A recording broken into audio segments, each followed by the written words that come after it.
मद विनान्यत। जो महान भागवत है उनको नहीं चाहिए। ब्रह्मा का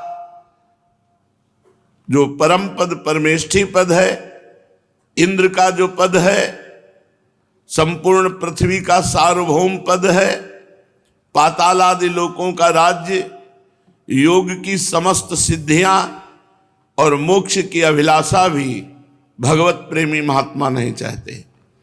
तो भगवत प्रेम प्राप्त करने के लिए न ब्रह्मा का पद चाहिए, न इंद्र का पद, न पृथ्वी का राज्य, न रसातल का राज्य, न योग की सिद्धियां, तब प्रेम का प्रादुर्भाव होता है।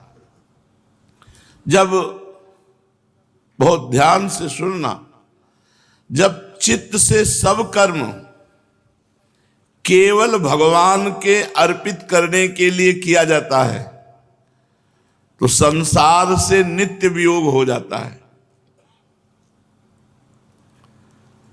संसार के साथ कभी संयोग हुआ ही नहीं।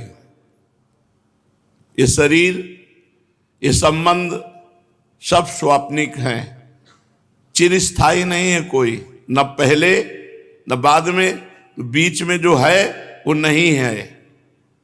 अज्ञान के कारण भास रहा है। जैसे स्वप्न देखने वाला स्वप्न को स्वप्न में सत्य मानता है, पर जब जगता है तब उसे मिथ्या नजर आता है स्वप्न, ऐसे ही जागृत अवस्था का व्यवहार अज्ञान में सत्य लग रहा है, पर जब ज्ञान जागृत होगा तो उमा कहूं मैं अनुभव अपना, सत हरि भजन जगत सब सपना। ये सपना है संसार। तो जब हर कर्म चित्त से भगवान का चिंतन करते हुए किया जाता है, ध्यान दीजिए, जब हर कर्म चित्त से भगवान का चिंतन करते हुए किया जाता है और वो कर्म भगवान को समर्पित कर दिया जाता है तो वो आवागमन मिटाने वाला बन जाता है। वो संसार चक्र के नाश का कारण बन जाता है, या ऐसा कह लीजिए कि वो पुरुष जग जाता है। जे ही जाने जग जाए हेराई, जागे जथा स्वपन भ्रम जाई। जिसके जानने से संसार ही नहीं रहता, जैसे जगा हुआ पुरुष स्वप्न का अस्तित्व नहीं मानता, ऐसे ही जगा हुआ ज्ञानी महात्मा सर्वत्र वासुदेव भगवान को देखता है, वो संसार की सत्ता ही नहीं मानता। संसार से नित्य वियोग, कभी संयोग हुआ ही नहीं संसार का, ये अनुभव हो जाता है। जड़ चेतन ही ग्रंथि पड़ गई, यद्यपि मृषा छूटति कठिनाई। नित्य वियोग बहुत सूक्ष्म विषय है, अगर ध्यान से सुनोगे तो पकड़ पाओगे। जब चित्त वृत्ति से भगवान का चिंतन करते हुए हर कर्म किया जाता है और वो कर्म भगवान को समर्पित कर दिया जाता है, तो वही समर्पण और भगवत चिंतन आवागमन के चक्र को नष्ट कर देता है। संसार से नित्य वियोग और भगवान के परायण होने से भगवान से नित्य योग, कभी भगवान से वियोग हुआ ही नहीं। भगवान के बिना हमारी सत्ता ही नहीं है।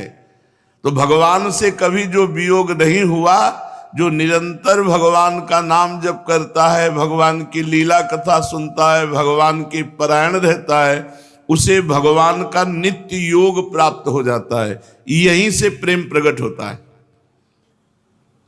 प्रेम कब प्रकट होता है? जब संसार से नित्य वियोग और भगवान से नित्य योग, इसी नित्य योग में प्रेम प्रकाशित होता है। और जब प्रेम प्रकट होता है तो चार प्रकार का भाव होता है। प्रेम योग में योग, और नित्य योग में वियोग, और वियोग में नित्य योग, और वियोग में वियोग। ये चार अवस्थाएं प्रेम की प्रकट होती हैं। फिर समझ लीजिए, जब चित्त वृत्ति से भगवान का चिंतन करते हुए निरंतर कर्म किया जाता है और वो कर्म भगवान को समर्पित कर दिया जाता है, तो उससे संसार का नित्य वियोग हो जाता है। जो है ही नहीं कभी, उस संसार का स्वाप्निक जो सत्य भास रहा था, ज्ञान हो जाता है कि ये ब्रह्म सत्यम जगन मिथ्या। अब उसे नित्य भगवान का योग होता है, उसी योग से उसे प्रेम प्रकाशित होता है। उस प्रेम की 4 दशाएं होती हैं, योग और नित्य योग में वियोग, वियोग में नित्य योग और वियोग में वियोग। ये 4 दशाएं प्रेमी भक्त के हृदय में प्रकाशित होती हैं। जैसे उदाहरण में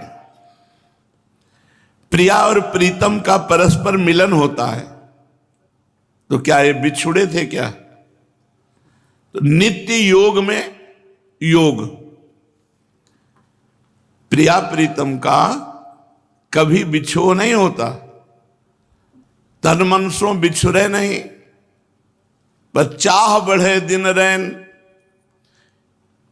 ये जो तन मन से बिछुड़े हुए नहीं है, फिर भी इनका मिलन होता है, प्रिया प्रीतम का मिलन। इसे नित्य योग में योग कहते हैं, नित्य योग में योग कहते हैं। मिलन होने पर भी अंकस्थितेपि दैते किमपि प्रलापम हा मोहनेति मधुरम विदधत्य कस्मात्। लालजू की गोद में विराजमान है, लालजू की अंक में विराजमान है, पर श्री जी कैसा भाव आ गया, प्रीतम कहीं चले गए। हा कृष्ण, हा श्याम सुंदर, अंकस्थितेपि दैते किमपि प्रलापम हा मोहनेति मधुरम विदधत्य कस्मात्। हा प्रीतम तुम कहां चले गए, हा प्यारे तुम कहां हो। कहां बैठी है? प्रीतम के अंक में। तो नित्य योग में वियोग, नित्य योग में योग। क्या? प्रिया प्रीतम का नवीन मिलन। तो बिछुरे हैं क्या? नहीं, तन मन के बिछुरे नहीं, नित्य योग में योग।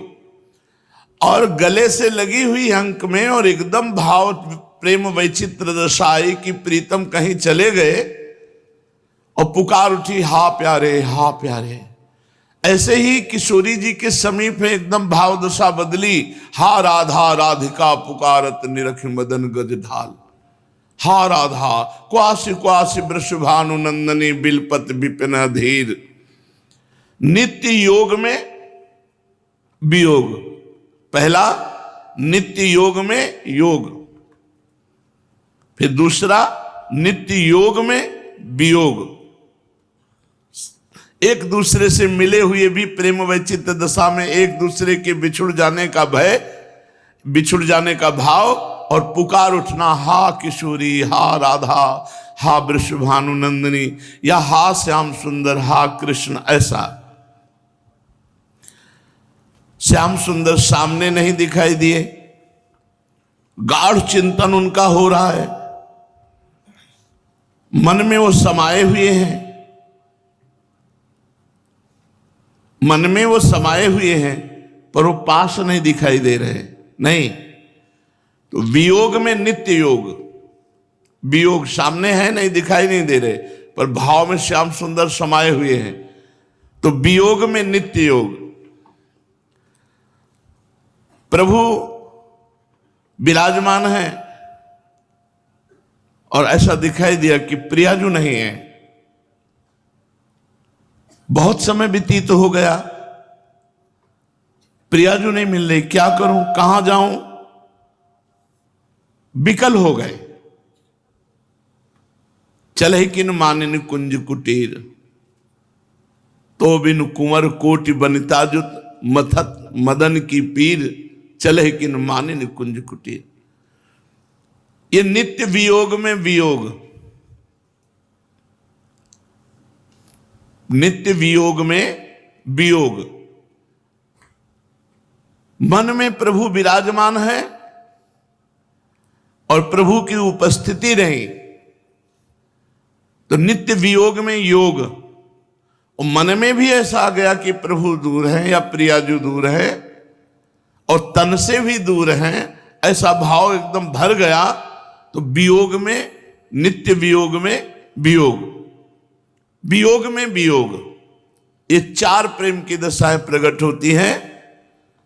नित्य योग में वियोग, मिले हुए भी मिलन की चाह, और वियोग में नित्य योग।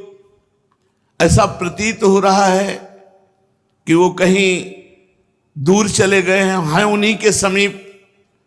तो वियोग, नित्य योग में वियोग, नित्य योग मिले हुए में वियोग, नित्य योग में वियोग, वियोग में नित्य योग, और वियोग में वियोग, नित्य योग में योग, प्रिया प्रीतम का नवीन मिलन। और नित्य योग में प्रियाजू लालजू की गोद में है पर कहीं चले गए, ऐसा भाव आ गया, तो नित्य योग में वियोग। और सामने दिखाई नहीं दिए, मानस पटल पर भरे हुए हैं और उनको पुकार रहे हैं, तो वियोग में नित्य योग। और सामने भी नहीं है और मानस पटल पर भी नहीं है, हाहाकार हृदय में मचा हुआ है, तो वियोग में वियोग।